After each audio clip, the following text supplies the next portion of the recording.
Salvete, last installment, I hope, on lines 12 through 33. Here we go. Manet alta mente repostum judicium paridis spretae quinuria formae et genus in visum et rapti Ganymedis honores.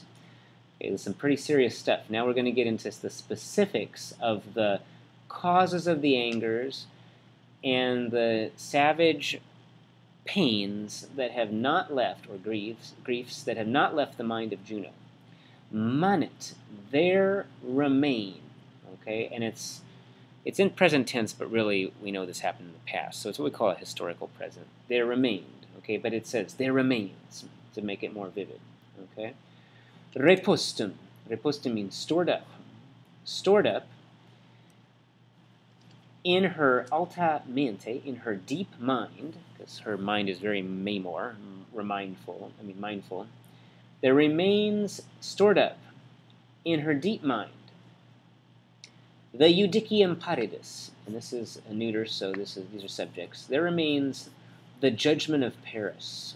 Remember, that's the apple thing, that Paris didn't give her the apple. There remains in her deep mind stored up the judgment of Paris. Okay, and repostum is because it matches up with judicium, I think. And the injuria, another subject, and this is also remaining in her mind, the injury of her spretae formae, of her spurned beauty, because he gave the apple to Venus. It was a major diss, on the beauty of Juno. Spurned her. And et genus in visum, and the in visum means hated, the hated race, which is the Trojans. Ugh, disgusting. Et rapti Ganymedis honores, and the honors. This is the honors of stolen Ganymede. Who's Ganymede? Okay, Ganymede.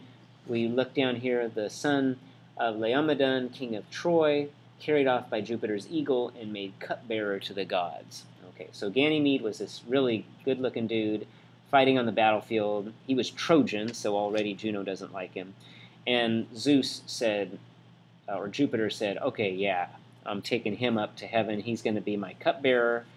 And kind of the backstory here is that it was because Jupiter wanted to have a homosexual relationship with Ganymede. And also Ganymede replaced a cupbearer that he already had, who was, I think, related to Juno in some way. I think that maybe Farr talks about it a little bit in his notes. But it was a major diss on Juno when Jupiter stole Ganymede because he was a Trojan and made him cupbearer. One, Jupiter is Juno's wife, and he wants to have a relationship with Ganymede. That's a major diss to Juno in her mind. And then also, he replaced one of her, favorites with his own favorite here. Okay, so all these things, these four things, judicium paridis, the judgment of Paris, injuria spretae formae, the injury of her spurned beauty, et genus in visum, the hated race, and the honors of stolen Ganymede, those all are in her mind, festering, and she's really annoyed about all this stuff. Get an idea, she is Mamor. Hic his acansa super, jactatos aequore toto, troas reliquias danaquinimitis secili. Okay, there was a double elision there. Kind of stumbled over that. Reliquas danaquinimitis secili, arcebat longe latio, mutusque peranos errabant, acti fatis mariomnia circum. Tantae mulus erat Romanum conde regentem. Okay, so what's going on here is she is acansa, incensed or inflamed over these things. Okay, inflamed over these things. This is feminine because it's Juno, subject. She's inflamed over these things. And she, inflamed over these things, she was arcebat. She was keeping back, keeping back the Troas, the Trojans. Another way of saying the Trojans. The Troas, accusative, because she is the one keeping them back. Keeping back the Trojans, Iactatos aequore toto, tossed on the whole sea. Those go together. Iactatos goes with throas. It looks feminine, but they're really masculine because they're dudes. And this is iactatos. She was keeping back the Trojans, thrown on the whole sea. You got to put in there because it's ablative, but ablative can always mean in or away from, so we just put in the in because it makes sense. The remaining ones of the Greeks. You say the Trojans were the remaining ones of the Greeks. What it means is the remaining ones that the Greeks didn't kill. Okay, the remaining ones from, and Danaos, I'm sorry, Danaos is another word for Graikos. Okay, the remaining ones of the Greeks and hostile Achilles. So these are the remaining Trojans, the refugees, that the Greeks didn't kill and Achilles didn't kill. So when it says remaining, it means the remaining live ones from the Greeks and hostile Achilles. She was keeping them back, longe Latio, far from Latium. This is ab Latio, okay, from Latium, ablative. Ablative can always mean in or from, okay?